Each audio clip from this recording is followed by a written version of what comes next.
Good afternoon. This is Eric Brotman, the CEO of BFG Financial Advisors in Lutherville, Maryland, and welcome to our webinar on Hey Henrys, making the jump from high earner to high net worth. We have two guests in the BFG studio today, Cody Niedermeier from our team, Jackie Kalish of Kalish and Associates CPAs in Owings Mills. I'm going to let the two of you introduce yourselves first, and then we'll get started. Hi, I'm Jackie. I have been practicing accounting for the last 15 years. I own my own accounting firm and I help out all my clients with their day-to-day operations, such as bookkeeping and financials, and then tax planning as well, and prepare tax returns for all my clients. Awesome. I think I'm up. My name's Cody Niedermeier. I've been at BFG Financial Advisors for 5+ years, going on 6. And I fooled this man that's hosting this webinar into hiring me way back when. I started in the back office pushing paper and learning what it was to be in this industry. And now I found my way to be one of the lead advisors here at BFG. Well, I'm glad you guys are here, and I'm going to ask you a bunch of questions today that I think will be relevant to our audience. But audience, let's not make this totally passive. If you have questions, there's a tab at the right of your screen with a question mark on it. It is the questions tab. If you submit a question to that, Sarah Losi is behind the scenes helping us make this work today. She will gladly interrupt any of us if there's a question relative to a specific slide, or we can hold some till the end. But we would love for your participation to be involved here today. So let's get started with our first question, and that is, what's a Henry? You want me to take this one to kick it off, Jackie? Yeah, go for it. So Henry's a term that came out, I believe, in the early 2000s, and it actually stands for high earners not rich yet. So there's this field when you come out of college of, okay, I got my first job and we have that entrance salary. But now we have this in-between phase of my income has started to increase and now I'm wondering, what should I be doing with my money? I have a lot of earnings now. My salary is high, my income is high, but I haven't necessarily built up my assets. So I haven't built my nest egg, or my assets haven't started to really accumulate to where I would like it to be in the future. So a Henry to me is a high earner, not rich yet. We've started to see some income, and then the questions start to arise of what I should be doing with that income moving forward. So Yes. a lot of, oh, I'm sorry, Jackie. Go ahead.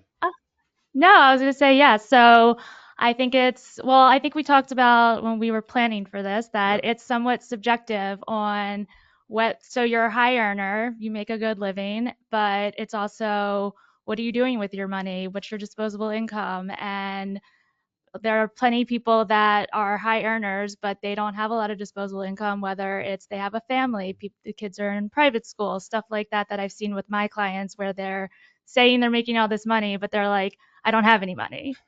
Where's it going? Exactly. Well, I think it's real important to distinguish between income and wealth. You know, we see the media often say Maryland is the wealthiest state in the country, yada, yada. It's not true. We are, in fact, the highest income state, but we also have higher income taxes than a lot of states. So some of it comes out in the wash there too. So high earners have some specific objectives in their financial planning. One is to get rich, and rich is a funny term. It's certainly to build wealth and to be financially independent, but it's not necessarily to get rich. So let's shift to the next question, and that is, when we start talking about what Henrys are doing, how should Henrys treat investments differently than perhaps someone who isn't quite as high an earner? Jackie? I think this is oh, go ahead, Jackie. So I was going to say, we're always stressing if you have extra income, you need to be investing or maxing out your 401k, thinking about your retirement, all those fun things that everyone wants to talk about. But I think that you really just need to focus on your end goal, and you're not going to work forever. It'd be nice to have a cushion. You never know what's going to happen in life, and you kind of just need to have that money for when you're done working or you can't work or any of the other fun things that life throws at you. So it's hard to picture ourselves that way. It's easier for me than it is for the two of you. But when you're in your 20s and 30s, it's not easy to picture yourself in a position. Retirement feels like it's forever away. And yet I will warn you guys, it sneaks up on you a little quicker than you might think. Cody, what would you Hmm. add to that in terms of investing choices or strategies for folks who are maybe at the high end of the earning spectrum? Yeah, I think it's everybody's favorite answer of it depends. And one shoe does not fit all because it all depends on what your goals are. My goal might be to retire tomorrow, and I better have built up that nest egg that we've been talking about. But it also just depends on your situation. Are you a W 2 income? Are you 1099 via consulting? Have you started your own business? Because Hmm. all of those come with different opportunities to start putting money away. And we're seeing more and more, especially nowadays, of people have multiple streams of income. So it might be a combination of W 2 and 1099 or starting an LLC, an S Corp, or anything in between. So my answer is it depends. Now, if you're W 2 income, what I would say is you should still start off with the basics. We should be looking at your employer benefit packet and making sure we're taking full advantage of a 401k plan. Or maybe there's a deferred comp plan if you're working for the state or the government of some kind, and making sure we're maximizing contributions there.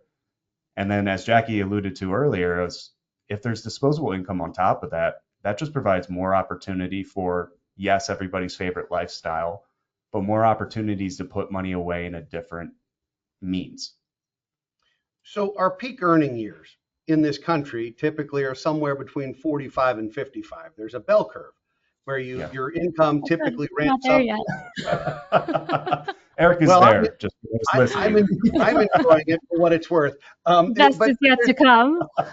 there's a bell curve that's sort of 45 to 55. So to be a higher earner in your 20s or 30s means that you have created some challenges for yourselves earlier than most. Because what Yes. young people are often taught, for example, is you should be in the Roth IRA instead of the traditional IRA because you have so much time on your side, and who knows what income tax rates are going to be. But there's also this consideration that your income taxes are relatively low because you're younger. Well, Yeah. Hmm. we're sort of deflating that, and high earners sometimes become, and we can call them Henrys, but I also like dinks. And so dinks are dual income, no kids.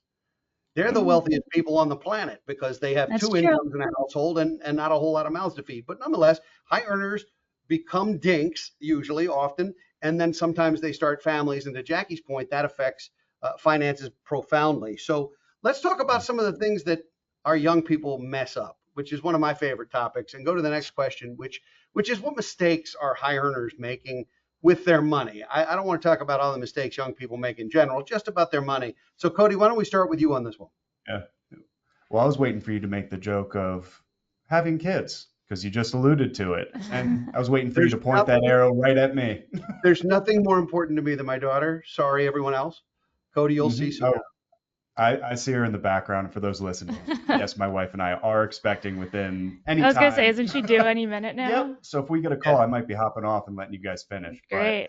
uh, one of the biggest issues we do see with these Henrys or Dinks, as Eric likes to say, is keeping up with the Joneses. You start to Hmm. see your salary start to truly increase, but we see that next door neighbor and they got the new car. So we need to get a new car. Or your lifestyle adjusts when you see those pay increases throughout the years. And it's a little exponential. You see that first pay increase of the 4%, then all of a sudden it's 6%. And we start to see this hockey stick of it gets higher quicker. So not adjusting, or excuse me, adjusting your lifestyle to the new income can provide a lot of struggles for families. What other people don't think about as well is just what is our other debt and expenses that are going out the door? Yes, we're adjusting lifestyle, but we may have student loans still. We may have mortgages. We may have those kids that the public school isn't where I want them to go this year. So, what does private school look like depending on where we live? My wife's from Albuquerque, and her private school costs a whole lot different than if I'm sending somebody to one of the private schools right down the street here in Baltimore. Yeah. So, not considering or not taking a deep dive to take a look at what's going out and only focusing on what's coming in is where I've seen a lot of families run into problems. So Yeah, Jackie, in a business, real fast, in a business, a lot of mhm. times you see people confuse revenue with profit.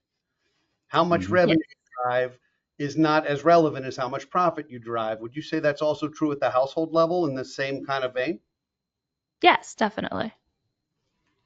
All right. Do you want to add to other mistakes you've seen folks make? This is the fun part for me. You can pick on me. Yeah, I liked Cody's thing about keeping up with the Joneses Yeah. because I didn't consider that, and we didn't talk about that before this, but I think it's a really Hurtful. good point. And I think that our generation especially loves to travel. Everyone's big on that, and people are going to extravagant places, wanting to post it on their Instagram and all those things. But Mhm. they're probably wasting their money on going away when they could be saving. Not saying that going away is a waste because I travel a ton, but I also max out my 401k, as my parents have always told me to.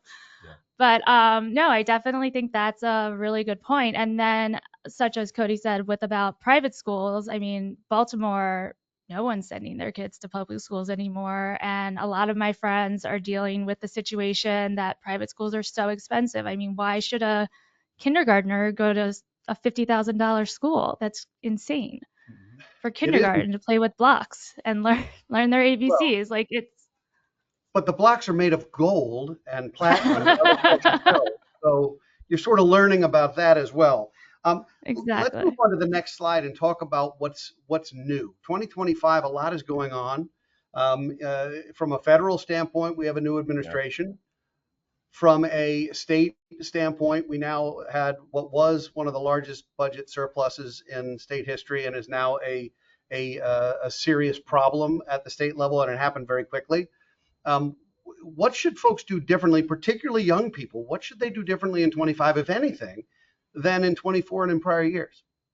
Well, I think that most people, high earners, need to kind of look at their expenses, see what they're spending their money on. I mean, how many streaming networks are you involved in? Do you actually use them?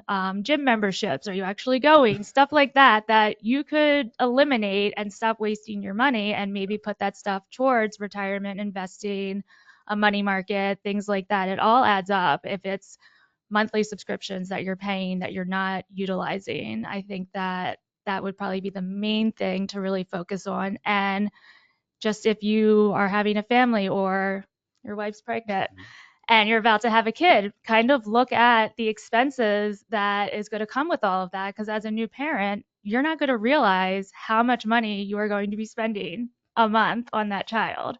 And are you financially stable to be doing so? Yeah. And I And think whether I could you're definitely. financially Oh, stable or not, the baby's coming. So it'd be better if you're Exactly. financially stable. yeah. So Cody, are there things, obviously your life is changing in 2025, but Yes. for the general audience, are there things that you think people should look at this year differently than in past years for any reason? Yeah, I think after presidential elections, obviously there's a lot of change and there's a lot of question marks. And I think that's still the case coming into January or the end of January now, because somehow time keeps flying faster and faster. Um, but staying on our toes and keeping our ear to the ground and to good resources on the ground, because you can listen to one media broadcast versus another, or if you find all of your information from Twitter, you got to take it all with a grain of salt. So number one is to start paying attention to what's going on in the world, Hmm. as well as taking a deeper dive into what's going on in your life. I mean, there's no better time than right now to stop kicking the can down the road and saying, I'm going to figure out this finances stuff later. There'll be more time because truly there won't be. There will always be the next thing. There will always be busyness at work, kids, uh, altering life changes. So my challenge for people of what you should do differently in 2025, take the deep dive. Start with the basics. What are you trying to accomplish in the short term and long term? What are our goals? And then let's look at what's coming in versus what's going out. Get a simple idea of where cash is going on a monthly basis. And then that's when you can start to transition. Once you have that understanding, we can dive into the more in depth stuff, the more complex stuff of what accounts do I have money going to and why? Is it a pre tax contribution? Is it a post tax contribution? what are tax strategies that I should be taking advantage of? And I look at Jackie because she's smarter than anyone else on this call when it comes to those. Along with, Look at Eric's face. yeah, no, He's so offended I'm over there. always going to challenge Eric whenever I can or poke some fun. Insurance wise, do I have proper auto insurance, home insurance, renter's insurance? Do I have proper life insurance if somebody's dependent on my income? Estate planning. This continues to build up, and there's so many different variables that go into your financial world.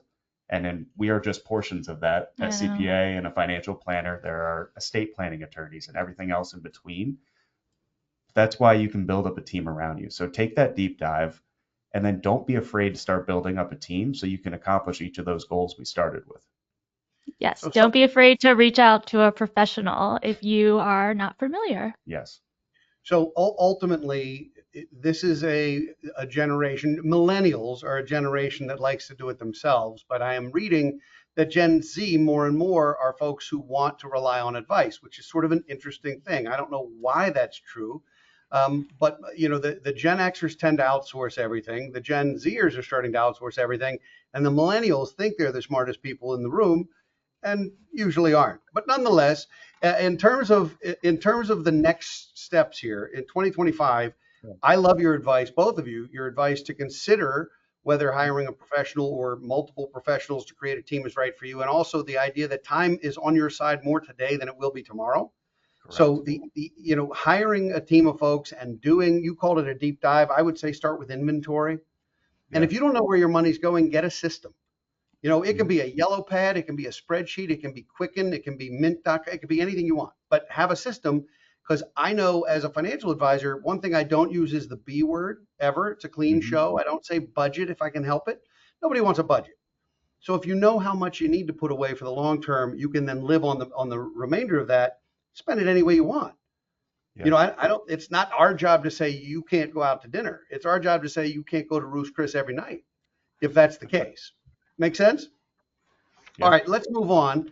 The next piece actually, I had one thing to say about, because you were talking about millennials, and as a millennial, you know everything. Yes, we know everything. We went through a lot. Okay. Yeah, we got to see we've it been all. through nothing. All right, fine. But I will say that, yes, millennials are ones to say that we'll do it on our own and stuff like that. I think that, and what I've seen is a lot of millennials are not comfortable with taxes. People hear taxes and people go crazy. They get so nervous. Am I writing my check right? What is this due? All this stuff. People get so nervous, and I don't think that they're afraid to reach out to a professional because they don't want to mess it up, because people think that taxes means jail time, which doesn't necessarily. You could have interest and penalties, if anything, but you're not going to go to jail if you mess up your tax return. You'll just have to pay some money. But I think that with money especially, I think that millennials are more willing to reach out to professionals such as Cody and I to want to know what to do with their money. And I don't know much about Gen Zers. I'm not one, but part of that TikTok era. But I don't know they're open to reaching out to professionals as well. But that's just from my experience with working with all of my clients that are millennials. Sure, no, it's good advice, and also now we've gotten some criminal advice on this call, and that's always good. Anything not Jackie advice. can do, this is not advice. Anything Jackie can do to keep us out of jail is always good. So that's one reason why you're not going to go to jail. You're just going to have to pay some more money. Assuming I trust her. That's unless you are, defrauding the IRS and stuff like that, more Fair. serious Don't stuff. do Nothing that I am doing. Of course. Well, I feel better already. Let's move to the next topic, because as someone I've been a certified financial planner now for 27 years, which makes me not a millennial, by the way. But there's also this thing called a CPA. I still don't really know what CPAs do. I haven't found. I thought you were going to say you didn't know what they stand for. Well, no, I know what it stands for. I just don't know what you guys do all day. You only work one day a year, April 15th or something. So let's talk about the difference, and also let's talk about the importance of integrating, because having tax and financial and of course legal advice, sometimes the integration is important. So why don't we give Jackie first shot at this one? Yeah. Okay. So as a CPA, certified public accountant, for those that don't know what it means. I basically am helping my clients with their tax returns around now until April 15th, October 15th for some.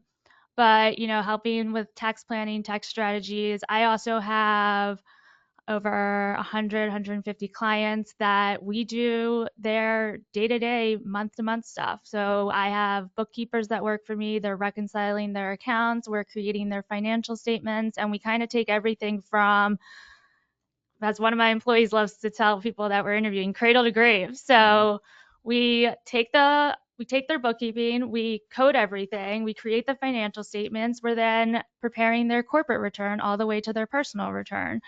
So we are still busy after April 15th, very much so.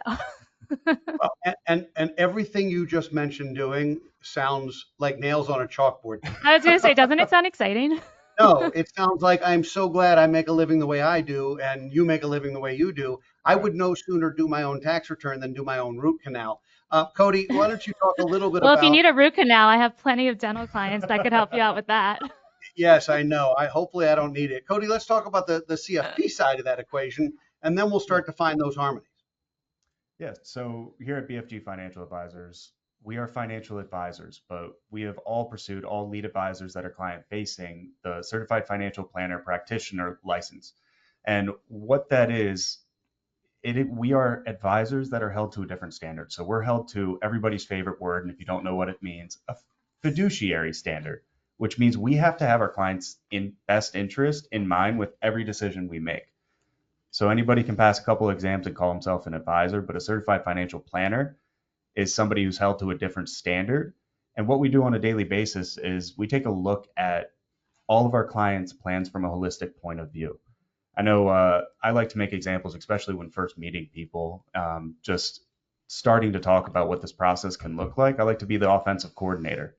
You're the quarterback, but I'm going to be in your ear the entire process of, hey, here's what I think you should do. And that goes from everything from the goals we talked about earlier to insurance coverage, estate planning, retirement planning, education planning. I like the cradle to the grave concept that you threw out here. I actually haven't heard that one, but it truly is helping you with every decision along the way. And what we do in your ear is we help build that team I alluded to earlier around you, which includes somebody sitting next to me, a CPA.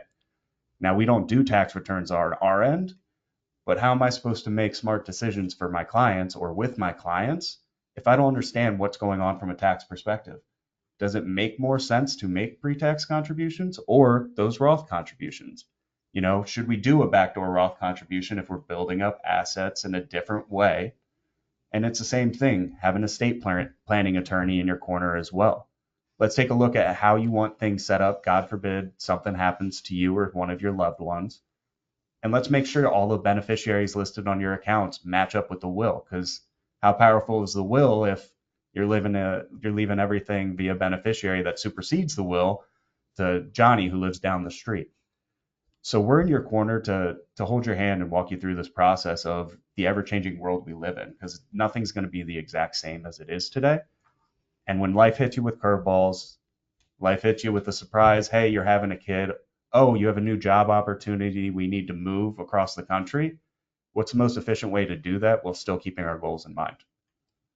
So now that we've used both the B word and the F word on this podcast or this webinar, budget and fiduciary have both come up. Let's talk about how CFPs and CPAs can work together, because really CPAs and CFPs are not at odds with one another. In fact, there's a symbiotic relationship done properly, and a client can benefit from sometimes multiple sets of eyes. And it's important to, I think, trust the advisor who's in that lane. It's important for us as financial advisors to very much yield to CPAs on tax issues, and ideally vice versa. How would you, Jackie, describe your experience with specifically CFP advisors, I suppose, on how that integration works and maybe some of the things that go wrong? Well, since I've taken over the business, I've been approached by many CFPs. I think you guys love having an accountant on your books well, not your books, but on your speed dial. Yes. Quick phone call. I was like, when needed. your register, what's the word? To Rolodex, contact. Jackie, are we talking about a Rolodex? Oh no, You just We made still that have up, a right? Rolodex at our office. That is because not your Jackie's, dad's I'll a say it. boomer. All right, fine. So so We so we're so old let's school. continue. We're trying to move it towards the 21st century, but no, I think that well, I mean, throughout my career, I've been contacted plenty of times from financial advisors kind of asking me the tax implications. I love especially when financial advisors are like, "Well, I have a client that's in another country and what's their tax implication?" I'm like, "I don't work in that country. I don't know the tax law for every country. Our country's hard enough to keep track on and keep up to date with, but they all want to know the tax implications, what their client is allowed to do with their retirement, the max that they're allowed to put away, profit sharing. So we work very closely with financial advisors, CFPs. Don't want to offend you. No, it's okay. I'm And offended. like helping them with their clients and how their tax implications are going to be affected with retirement and their investments and all of that sort of stuff. Cody, you want to add to that? Yeah, I would love to because I think it's a great relationship when we can talk to CPAs. Seems like Jackie hates us. I'm just kidding. I don't Just hate kidding. financial advisors. I've been reached out to by a lot of them, and I'm just like, oh my God, how many are there in the Baltimore area?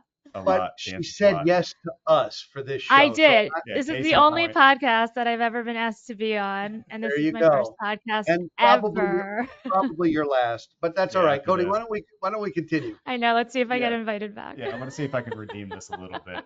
Now, one of the first things we do when we engage with new clients is we want to know everybody you're working with, and the whole idea behind that is we want to be able to use them as a resource, just like they can use us as a resource to make decisions that help you accomplish these goals that we're setting out to achieve. And I mean, across the board, there are so many different examples of items that I've reached out to CPAs for within the last few months of whether it be potential Roth conversions for somebody who wants to focus on generational planning. Do I want to leave assets that are going to be pre-tax that my future kids will have to take out in their highest earning years? Or does it make more sense to me for me to pay taxes in a lower tax bracket now and then leave them money that's not going to be taxable to them? So an example like that is me leaning on the CPA of, hey, let's work together and let's figure out how much can we do where this might not impact my Social Security taxes, how this might not impact or push me into the next Medicare tax bracket. Along with, we reach a certain point in life where we have required minimum distributions. Uncle Sam says you have to take some money out of the pre-tax accounts because we want it. We want it to be paid back to us, and it's not just going to carry on there. Yep. So, And you've reached that age. shots have been fired. I most certainly have not. But okay. I wasn't talking about you. I was talking about this hypothetical person. Yeah, I know. You took offense I feel quickly on that He one. really Yeah. did. I was like, we're not talking feel about it. you. Was it 72 and a Yeah. half? But based on that situation, to get this horse back in the barn, of what should be the tax withholdings on these required minimum distributions, again, due to other income sources, whether it be pension, Social Security, certain distributions we're sending for lifestyle from the portfolio already. If we're not working with the CPA on those decisions, there's no way we can make the correct call for our clients that's in their best interest. Right. So having this team that can work together to make those decisions, I think is huge.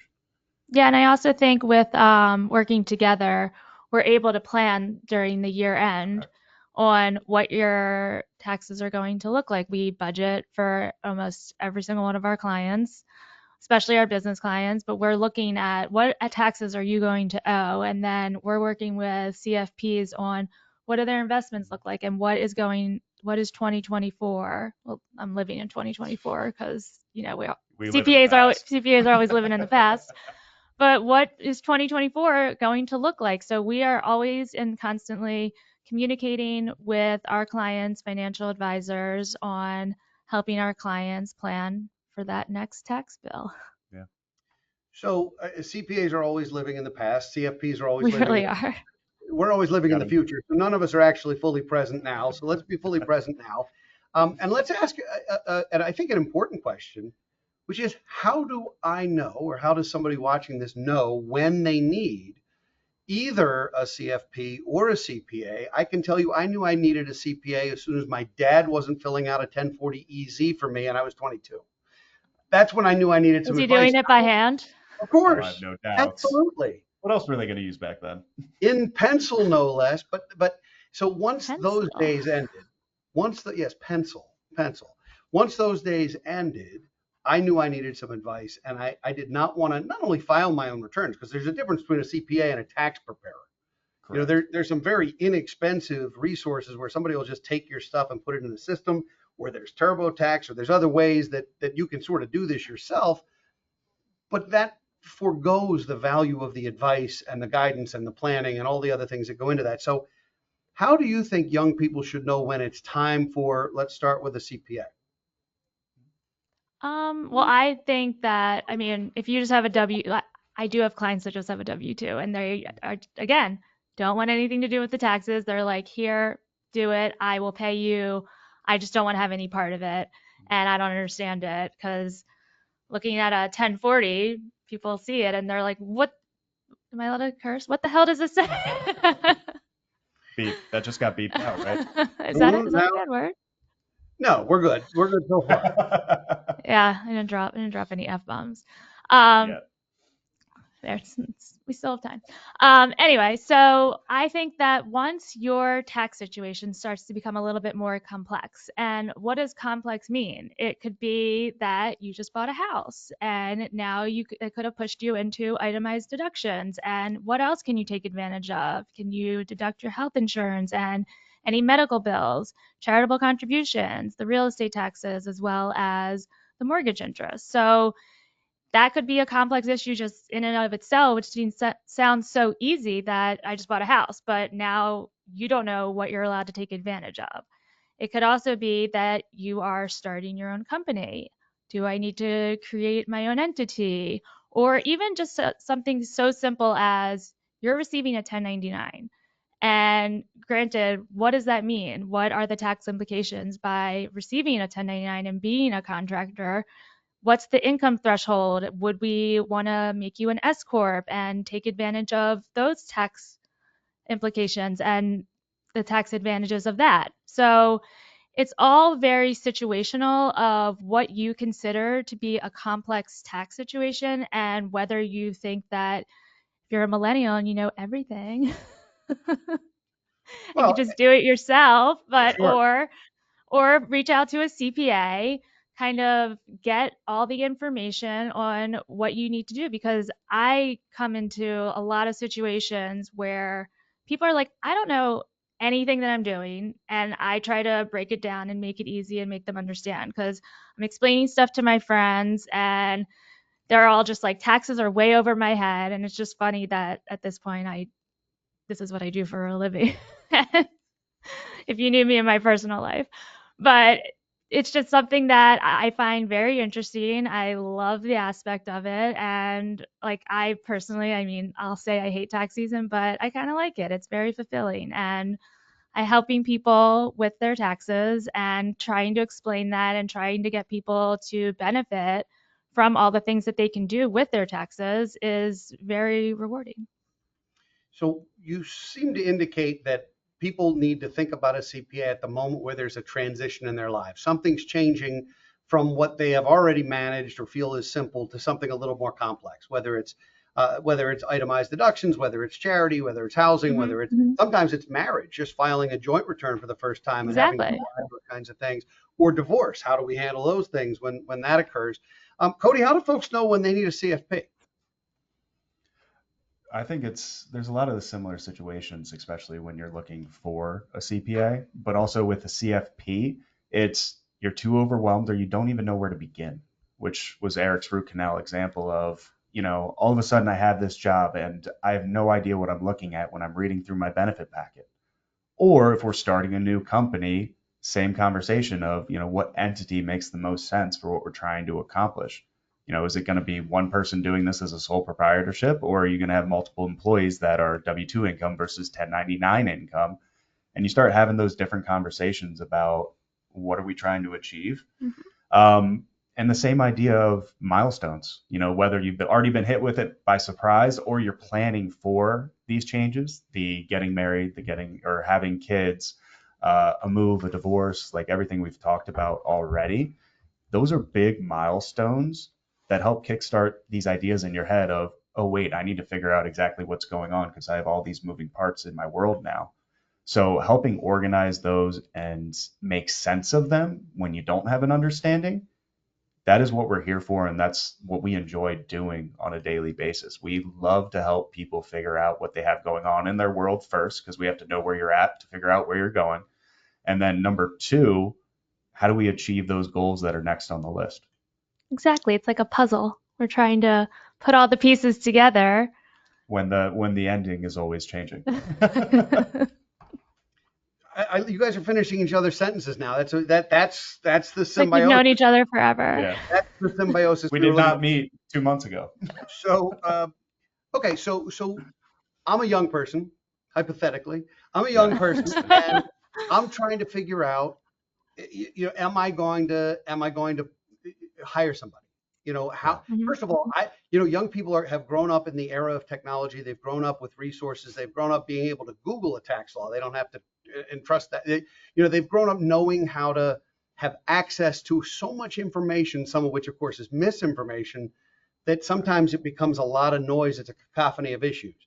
How do you know? I'm now that young person. I'm coming to you, and how do I know what to ask if I'm going to interview one of the two of you?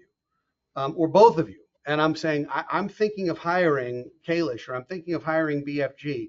What questions as a young person do I ask the two of you, or competitors or colleagues or others, so that I can make sure that I'm getting the right fit for me? Cody, why don't you take this one first?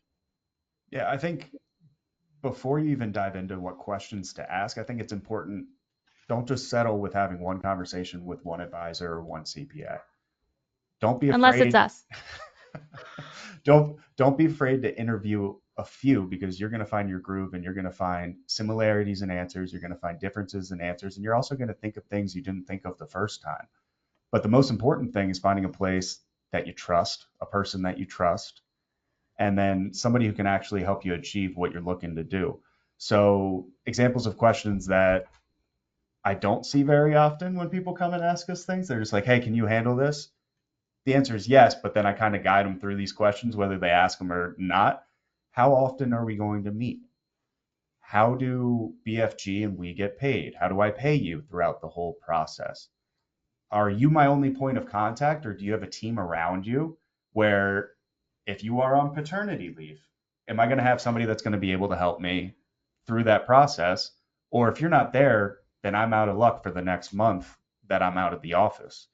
What do our typical clients look like? Are you going to be a big fish in a small pond, a small fish in a big pond? And then how does that impact the relationship that we're going to have moving forward? How many times do we talk to each other throughout the year? When do we want to have conversations? And my answer to that would be, as life changes, we need to make sure we're having conversations, but at least one big meeting a year where we're going to go through every line of our financial planning model to make sure we have a full understanding of where you're at and what changes have occurred.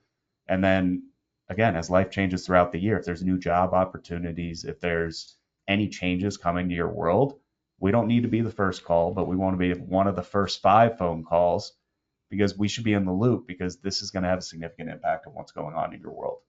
I think there's definitely a lot more questions that we could come up with, but those are some of the ones that just came top of mind as we were working through this. I think those should definitely be on the list of questions you ask at least a CFP when you're interviewing or thinking this might be the time to start working with one. Okay, and how about a CPA? Well, I think the first question you have to ask is, what's your fee? Do you bill hourly? Because I get that a lot, that they say my prior accountant billed hourly, which we've never done. So I don't know, maybe that's something I should take into account, but I just don't want to be that person where I am penny pitching my clients and they have to feel rushed to get their question in because they're getting charged it. And I don't like that look. But that's the first question I would ask. I would also maybe explain your situation. What's your situation, and do you have experience on it? So I've had people ask me, do you have experience in this field? Or if they're looking to open a company, have you done this before? Things like that. Because if I mean, I don't know if some accountants are going to lie and say, yep, totally done it, and they've never done it I would before. hope not. And then, they're trying to figure it out. But I think that having the experience in your type of situation is probably the main question that I would ask, and to make sure that your accountant knows what they're doing. And I think also just getting a feel for whether you think this is going to be a good relationship, and just, it's not necessarily a question that you have to ask them, but talking to them, and you can kind of tell when people know what they're talking about and if they don't. So I think that having a good relationship with your accountant or your CFP, people that are going to be in your life forever, because no one changes accountants. It's just like doctors. No one wants to find a new doctor. Yeah. They want to stick with them until they die. And Eric, I want to turn this back on you because you only have a couple more years in the industry than we have. What are some of the most common questions that you've gotten throughout your career in this interview process? And do you agree with them or not? Are they the right ones? Ooh, I like that. Well, first and foremost, I'm gonna, before I answer that question, which is a great question, I'm gonna push back on Jackie a little, because Oh, please do. Oh, let's hear it. I'm not sure that cost is the primary driver. You'd be surprised. No, I wouldn't. But I'm sure that's true for some people. But ultimately, cost is only an issue in the absence of value. Yes, people don't want to overpay for something, but there's a different experience. Folks can go to Jackson Hewitt and pay next to nothing, right? Or they can do it themselves if you want to pay nothing.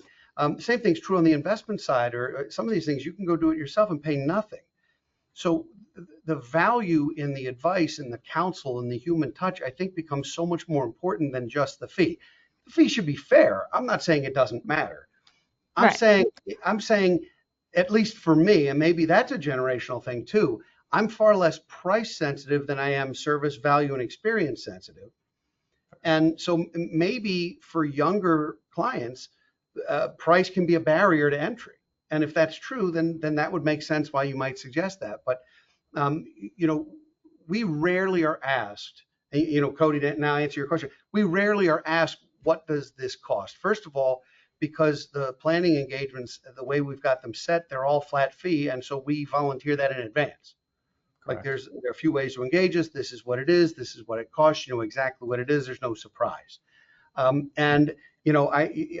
tell people in those initial phone calls that, what we're going to do an intro meeting. We're going to do an interview. It's going to last 90 minutes to 2 hours.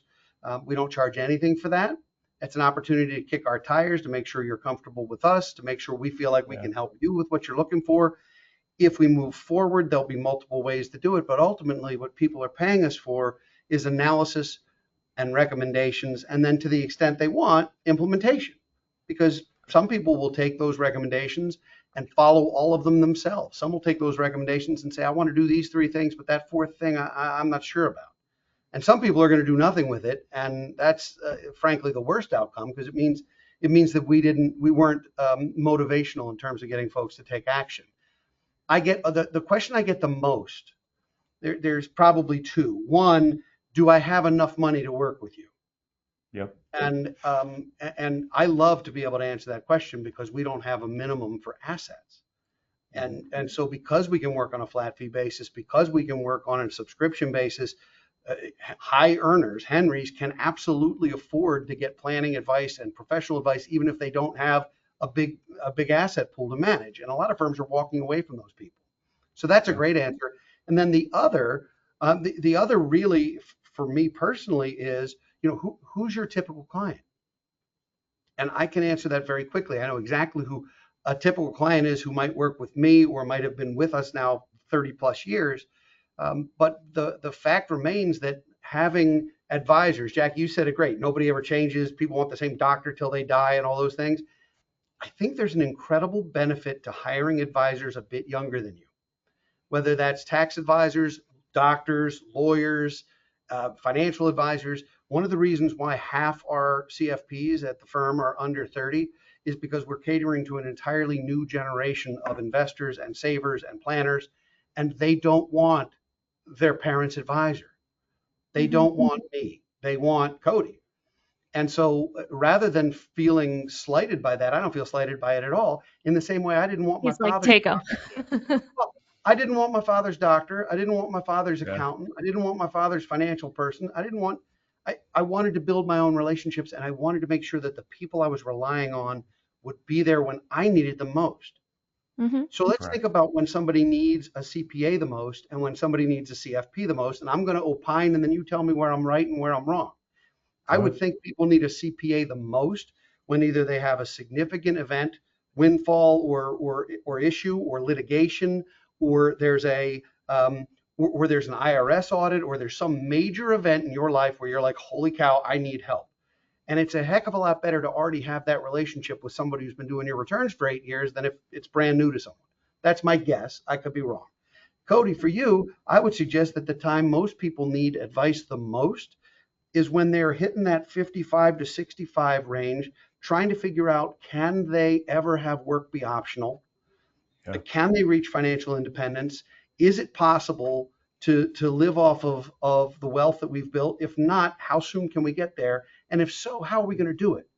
Because all of us as investors, from the time we get our first 401k, we know you put in certain dollars every paycheck and it grows and it grows and grows. Everybody knows how to accumulate. Yeah. But I suspect very few, and I run into very few people who have any idea how to distribute, decumulate, preserve, protect, insure, and all of that. Everybody knows how to accumulate. You just add every month. Pay yourself first. So that's what I opine. And Jackie, you're smiling like maybe you have a better answer than me, which I always love. So what do you think of my assertion first and foremost? Am I onto something or completely off base? No, I think you're onto something. I was just smiling just because I'm nervous. That is owning it at its best level right there. I did mention this is my first podcast, right? Well, sitting next to Cody makes me nervous too. I don't know why, but all right. I get I know. that. I thought you were going to be here in the room with me. Yeah, then she wouldn't have been nervous. She would have been fine. Correct. Yeah. I understand. All right.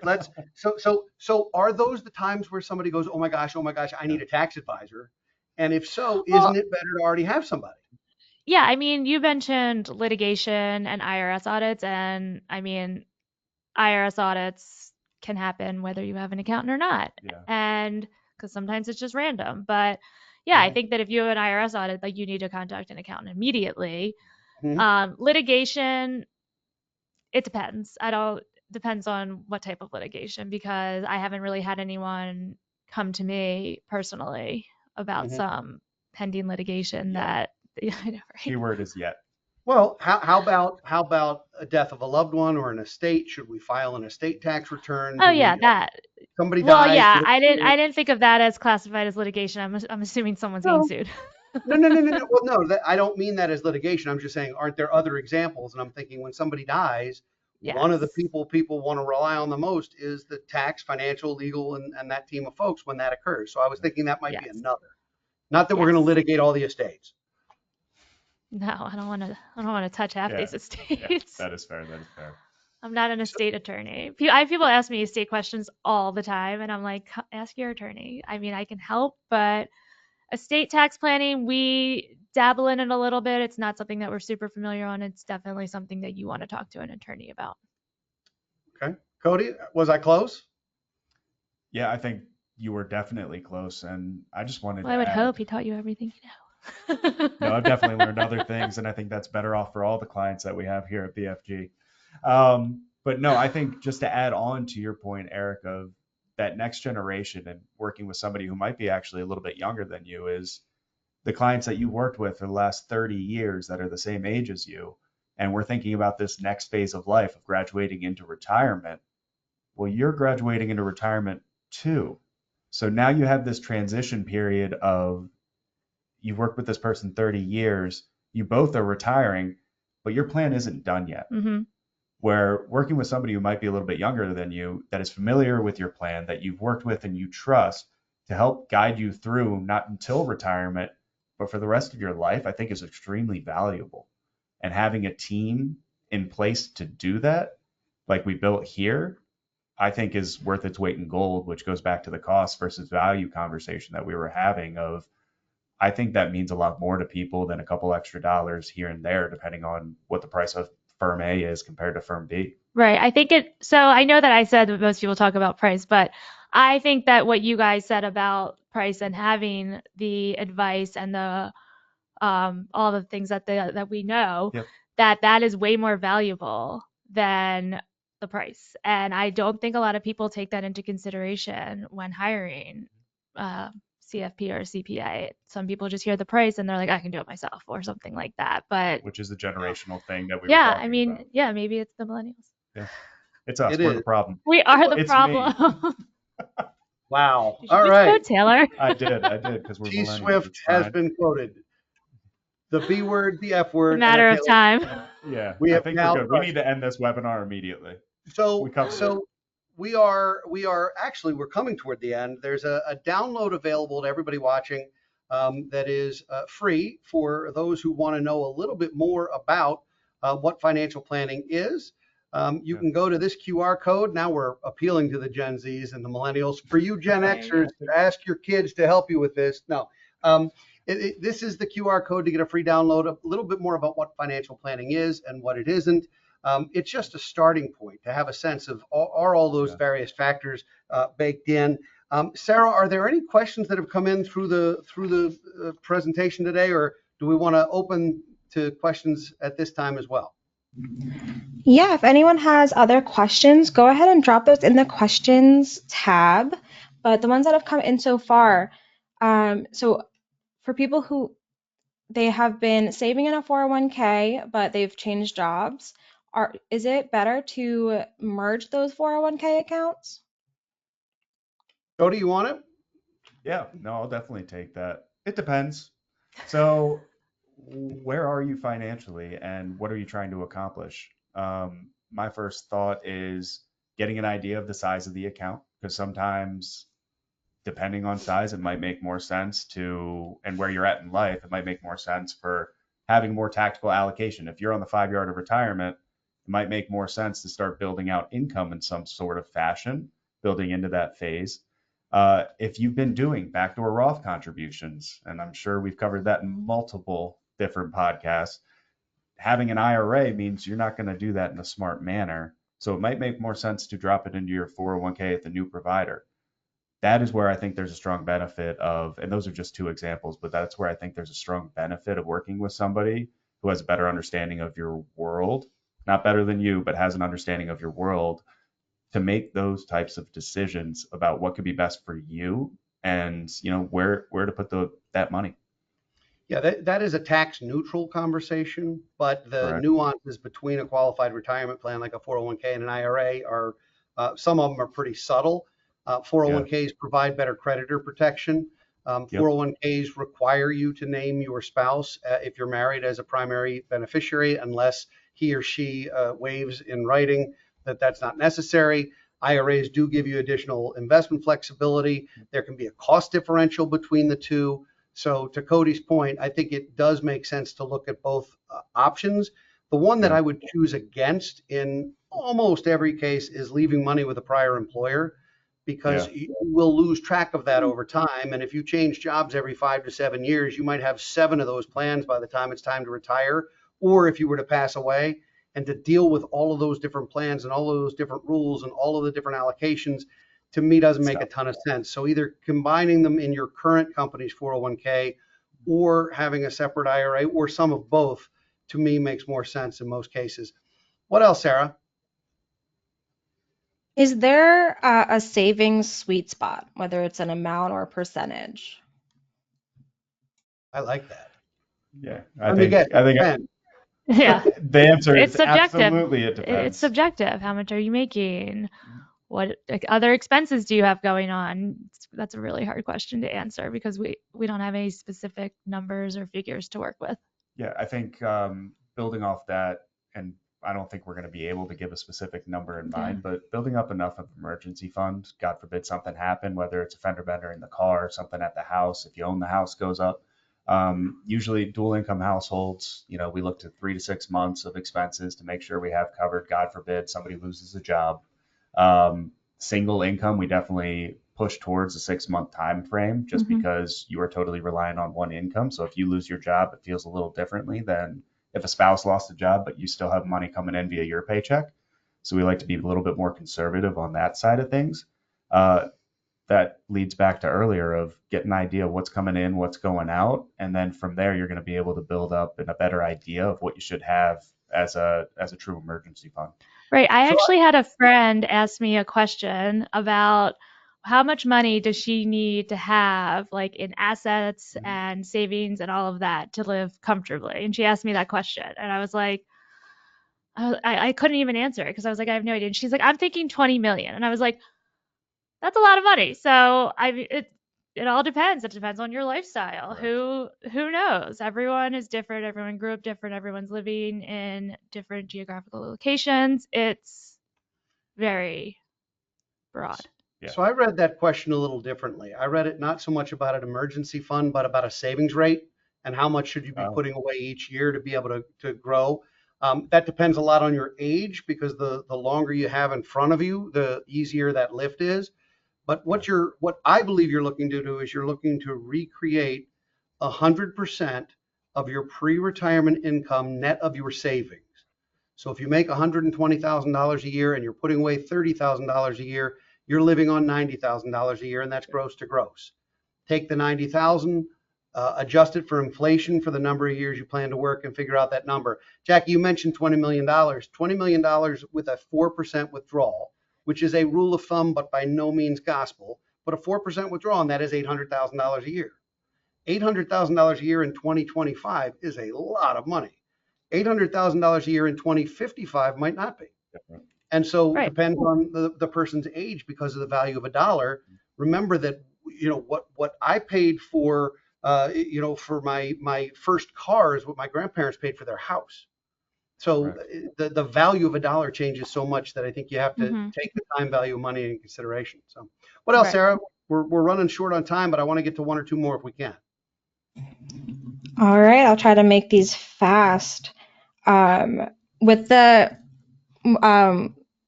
sorry, I'm trying to read this one out. If my paycheck is a certain amount, is there, it kind of sounds like they're trying to clarify that last question. Is there a percentage of the paycheck I should be putting away? And should I just put it to my 401k, or are there other places that I should prioritize? I mean, that's going to be a completely individual case. It depends if an employer matches. It depends if there's personal debt. It depends on so many factors. That's the kind of question the CFP can answer, but not with limited information. That's too hard. Yeah. Okay. Well, choosing between Roth and a traditional 401k, I usually hear that it is based on how young you are, but with being higher earners, does that change that decision? Cody? Yeah, I Jackie? think that One of you. I think this comes in. The CPA will be chiming in on this in a minute, but I think it comes down to, what is your tax bracket and what do we expect it to be in the future? Are we in a higher tax bracket now where we don't think tax brackets might be by the time we get to retirement? Could provide an opportunity. She gave me the look of taxes are going up and they're going to stay up, and so it might make more sense to make the Roth contribution now, which is the other side of that. And I mean, are you able to based on your income limit? Correct. Well, there's no income 401k, there isn't one, but yes. The Roth IRA, on the other hand, there is that income limit. So the other answer is maybe some of each. It may be that you hedge your bets and create some tax diversification by doing some traditional and some Roth, because you don't know where tax rates might be down the road. I would say it's better to get more money into the investment world as soon as you can, and then ultimately, if you're in a high tax bracket today, I think we're going to look 20 years from now, 10 years from now, we're going to look back on today at the lowest tax rates in modern history, despite the fact that they feel mind-numbing. The rates themselves right now are actually quite modest, and I think everybody on the call is smirking. That means everybody knows that taxes are going to go up. The government's broke. Taxes will go up for people of earnings. And if you're preparing for a lower tax bracket in retirement, to me, you're planning to fail. You're planning to have less money than you have now, adjusted for inflation. And we would rather see you keep your lifestyle where it is. I'd rather have you have a tax problem than an income problem down the road. And that's when we bring Jackie in. Last question, one more, and then we gotta cut it. Okay, really quick then. What is the number one goal that I should set for this year with my money? Take inventory, get started, and do a plan. Yep. No And matter who you invest. are, yeah, no matter what. All right, would you put up the last slide, Sarah, with our contact info? Because I think we're out of time. Jackie, Cody, thank you for joining us. Thanks for Yeah, having we me. appreciate it. Yeah, the next slide has our contact info. There it is. And Thank you beautiful all for pictures. joining. This was fun. It was entertaining, and the short answer to every question is millennials are the problem. So I appreciate And with that, all of you. Thank you for joining us. We would love to work with you if you'd like to contact us. I know Jackie and yeah. Kalish Associates feels the same way. And this was great. Thank you both. All right. Thank you, Eric. Thank you. Take care all.